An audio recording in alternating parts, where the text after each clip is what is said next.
死之快。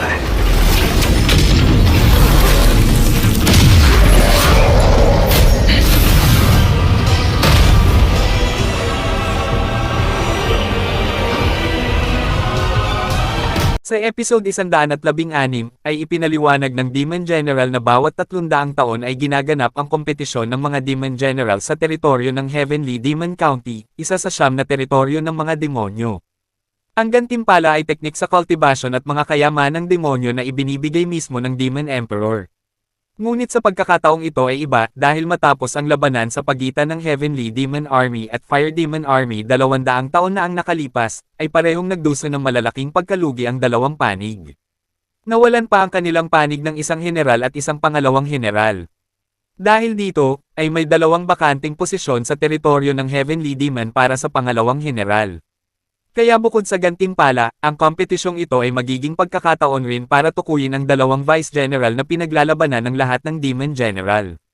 Dahil sa katotohanan ito, ay sinubukan ni General Mo na humanap ng 18 katao na may malalakas na katawan para mapabuti ang teknik na 18 katawang demonyo. Ngunit dahil muling kinuha ni Wang Lin si Wanzi, ay nabigo ang teknik na mapabuti.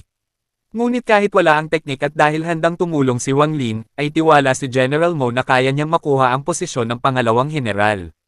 Pinagtibay ito mismo ni Wang Lin, sinigurado niya na tutuparan niya ang pangako at tutulong ng buong puso. Ngunit dahil may mahalagang gawain pa, ay ipinangako niyang babalik siya sa loob ng 2 buwan.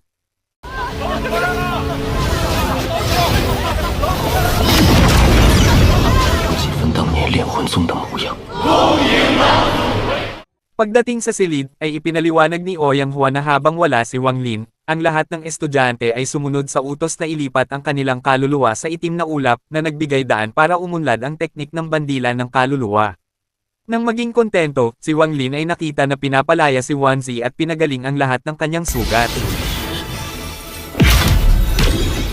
Nang makita ni Wanzi na maayos ang kanyang lolo, ay agad siyang nagpasalamat sa pagliligtas sa kanya, na bahagyang nakapagpagalaw sa damdamin ni Wang Lin dahil nakita rin niya ang lahat ng sakripisyo ng estudyante. Ngunit upang hindi madala ng emosyon, ay sinabi ni Wang Lin na wala siyang maraming oras. Sa loob ng 2 buwan, ay kailangan niyang pumunta sa teritoryo ng Heavenly Demon. Ipinaliwanag niya na ang teknik ng pag-refine ng kaluluwa ay nahahati sa 2 bahagi. Ang unang bahagi ay ang paglilinis ng kaluluwa, at ang pangalawa ay tinatawag na pag-akit ng kaluluwa. Ang teknik na ito ang kailangang matutunan ni Ouyang Hua at ituro lamang sa isang direct disciple. Para naman kay Wanzi na may ibang landas sa cultivation, ay binigyan siya ni Wang Lin ng slip ng Jade para sa advanced na teknik ng Giant Demon Clan.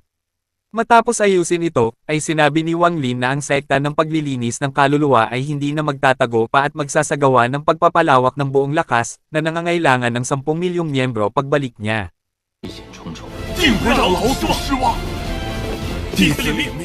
Kahit hindi pa ganap ang pangunahing bandila, ay kinuha pa rin ito ni Wang Lin para gamitin sa teritoryo ng Heavenly Demon. Pinalitan niya ang formation ng proteksyon ng sekta gamit ang ilang bandila na kanyang ginawa. Pagkatapos umalis ni Ouyang Hua, ay inakala ni Wanzi na si Wu Pao ay nawala na. Ngunit itinanggi ito ni Wang Lin, hindi niya naramdaman ang aura ni Wu Pao sa pangunahing bandila. Kahit ginawa niya ang buong pagsisiyasat sa buong lungsod ng demonyo, ay hindi niya siya nahanap, na nagpapahiwatig na si Wu Pao ay nasa isang misteryosong lugar. Samantala, sa demonic tower ng teritoryo ng Heavenly Demon, ang isang tauhan ay nagulat sa Scattered Devil. Bukod sa cultivation, ay naabot na daw ni Wang Lin ang rurok ng soul transformation. Sumali rin siya kay General Mo sa kompetisyon ng mga Demon General. Bagamat ang ibang kandidato ay wala pang senyales ng pag-breakthrough, ay sinabi ng tauhan na huwag mag-alala ang Master. Nagsanay na siya ng bagong pangkat ng Demon Guard upang mas mabilis na makabawi ang Master. Lumabas na si Wu Pao ay naging isa sa mga Demon Guard. Naligtas siya ng gwardya ng Scattered Devil at tinawag ang matanda bilang tagapagligtas, kaya nais ni Wu Pao na suklian ang kabutihan nito. Nakuha na rin ni Wu Pao ang Divine Technique at bibigyan ng pagkakataon na gamitin ang lahat ng kaluluwa sa Ancient Battlefield. Pagkalipas ng 2 buwan, ay tinanong ni Wang Lin si Liu Mei kung paano gamitin ang Blood Soul Pill. Ngunit hindi siya handang sabihin kay Wang Lin. Kahit sa kapangyarihan ni Wang Lin, ay hindi niya magagamit ang teknik ng soul searching dahil maaari nitong mapatay si Liu Mei. Kahit binalaan siya ni Wang Lin na gagamitin ang restriction sa masakit na paraan kaysa kamatayan, ay hindi natinag si Liu Mei. Napagtanto niya na ang tatlong divine abilities ay dapat gamitin ng maingat, at ang Blood Soul Pill at pangunahing bandila ay hindi gaanong kapaki-pakinabang. Nagdesisyon si Wang Lin na umasa sa teknik ng Eternal Killing kung saan ang teknik na ito ay kayang sugatan ang kaluluwa ng isang tao. Ngunit sa kasamaang palad, matapos gumawa ng maraming pagpatay, ang enerhiyang na-refine ay kakaunti lamang. Kaya nagtataka si Wang Lin kung anong pattern talaga ang nasa loob ng kanyang teknik. 出发吧！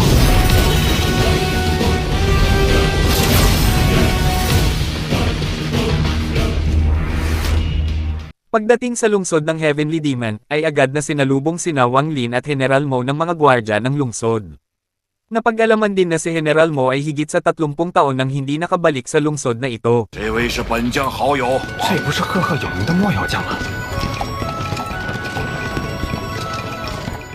Habang naglalakad ng relax sa loob ng kabisera ng Heavenly Demon at ini-enjoy ang kapaligiran na hindi gaanong naiiba sa ibang lungsod, ay may isang magkasintahan na nagtataka sa lalaking nasa tabi ni General Mo. Ngunit nang mapagtanto na bawat general ay may kasamang partner sa kompetisyon, ay alam nila na ang tao na ito ay hindi ordinaryo. Ipinaliwanag ni General Mo na ang lungsod ng Heavenly Demon ay nahahati sa Inner Circle at Outer Circle. Ang Tian, De, Zuan, at Huang ang bumubuo sa Inner Circle. Habang ang Yu, Zhu, Hong, at Huang naman sa Outer Circle. Ang Inner Circle ay tinitirhan ng mga opisyal ng demonyo, samantalang ang Outer Circle ay tinitirhan ng mga general militar. Ang tirahan ni General Mo ay nasa Ancient Territory at ito rin ang magiging tirahan ni Wang Lin sa hinaharap. Bukod dito, ay ipinaliwanag din ni General Mo ang dalawang tao na dapat bantayan. Una ay si Mo Fei, ang gwardya ng border ng Fire Demon Territory na sikat sa digmaan at ang pinakamalakas sa lahat ng Demon General. Ang pangalawa ay si Shi Xiao, na isa ring gwardya ng border at may hindi magandang relasyon kay General Mo. Eksperto siya sa Six-Finger Sword Technique. Nang banggitin si Shi Xiao, ay bigla itong lumitaw na nagdulot ng tensyon sa pagitan ng dalawang general at nagpalitan ng banta sa isa't isa.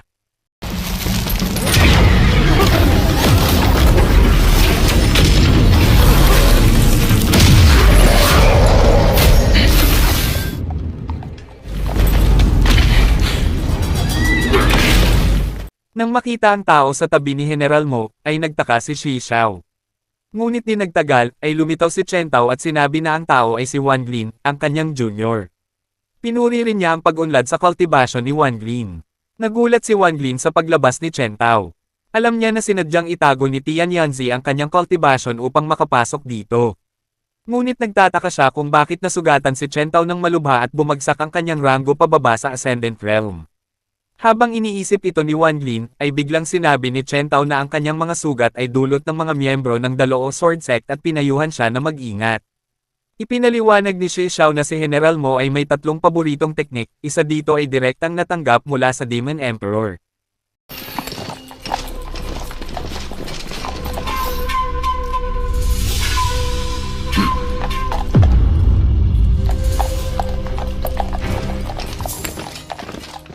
Ayon kay Chen Tao, ay kaya sana niyang patayin si General Mo kung hindi pa bumaba ang kanyang cultivation. Ngunit pinayuhan niya si Shi Xiao na huwag galawin si Wang Lin. Sa kanyang Middle Soul Transformation, ay kaya na nitong makipagsabayan sa Ascendant Realm, lalo na ngayon na naabot na niya ang rurok ng Soul Transformation. 他们也不是你我的对手。 Pagdating sa silid, ay nagtaka si General Mo kung bakit hiniling ni Wang Lin na hanapin ang lugar kung saan siya pwedeng pumatay nang hindi nagdudulot ng problema. Agad namang inilunsad ni Wang Lin ang Eternal Killing Technique. Kahit na nagyabang si General Mo, ay habang lumilipas ang oras, ay nakagambala ang teknik sa kanyang kaluluwa, kinuha ang life energy sa kanyang katawan, at yumanig sa kanyang demon armor.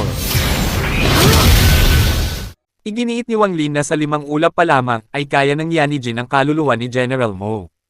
Kung perpekto ang teknik, ay hindi matatawaran ang epekto nito.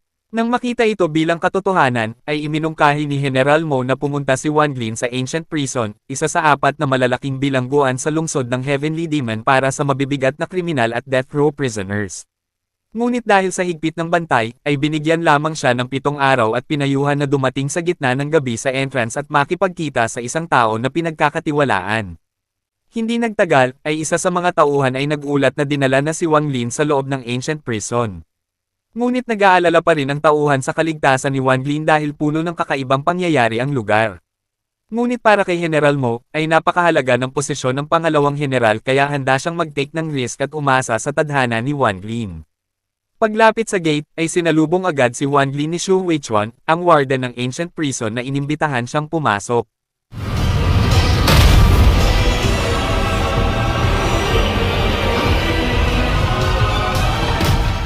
At dito na nga nagtapos ang episode 116. Ginawan ko muna ng recap ang latest episode habang ini-edit ko pa ang season 2 ng Renegade Immortal.